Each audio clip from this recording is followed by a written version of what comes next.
prosedur pengeluaran kas bank, ketiga prosedur penjualan, keempat prosedur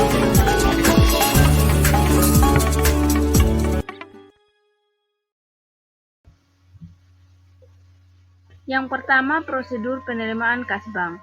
Formulir yang digunakan adalah formulir nomor 2 dengan judul Formulir Bukti Bank Masuk atau BBM, meskipun yang diterima adalah uang tunai. Hal ini disebabkan oleh anggapan bahwa seluruh penerimaan perusahaan harus disetorkan ke rekening perusahaan di bank. Penyimpanan kas tunai di perusahaan adalah sementara. BBM digunakan sebagai bukti penerimaan uang tunai dan warkat bank yang telah jatuh tempo.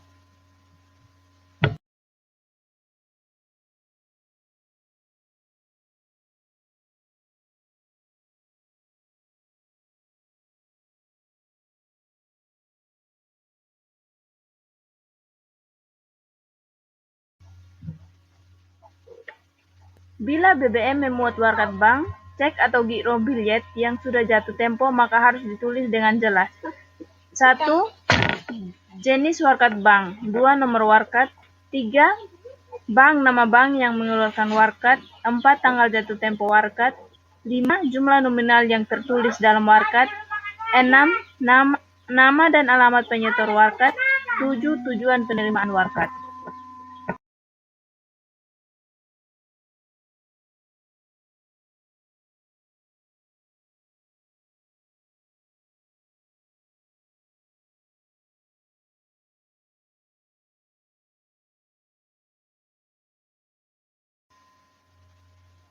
Yang kedua, prosedur pengeluaran kas bank.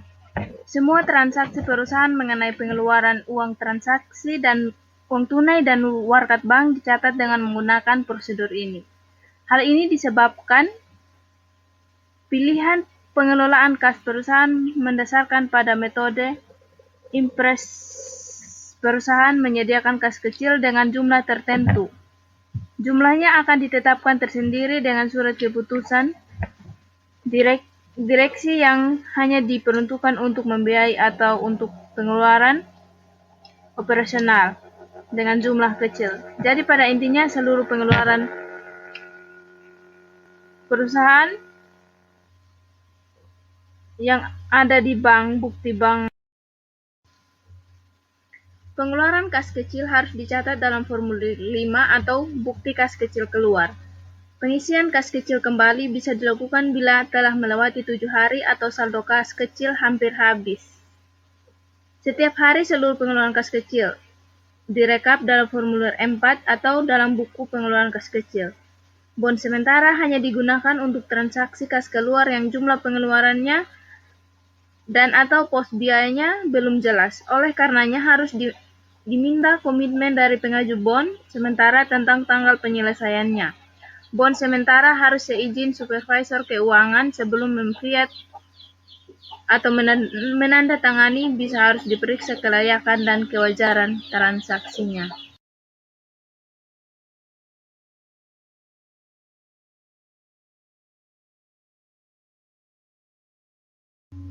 Rekonsiliasi bank dan opname kas.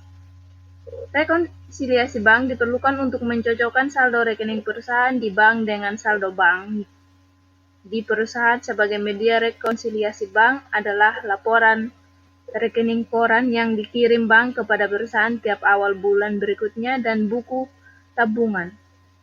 Opname kas adalah penghitungan fisik kas yang terdapat di perusahaan. Saldo kas harus dirinci sesuai dengan kondisi fisik uang tunai di perusahaan seperti tertera dalam formulir 4 dan 5. Prosedur pengakuan pendapatan. Yang pertama, pendapatan real estate. Yang dimaksud dengan pendapatan pada perusahaan real estate adalah penjualan produk properti yang menjadi usaha pokok perusahaan, yaitu penjualan rumah, ruko,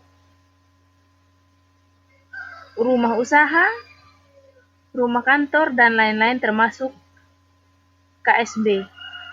Prosedur penjualan dimulai dengan pembukaan surat pemesanan rumah oleh bagian marketing seperti tersebut mencatat hal-hal. Yang pertama, nama dan alamat pemesan. Kedua, kode proyek pengembangan real estate. Ketiga, tipe luas tanah dan bangunan yang dipesan. Keempat, kelebihan. 5, harga.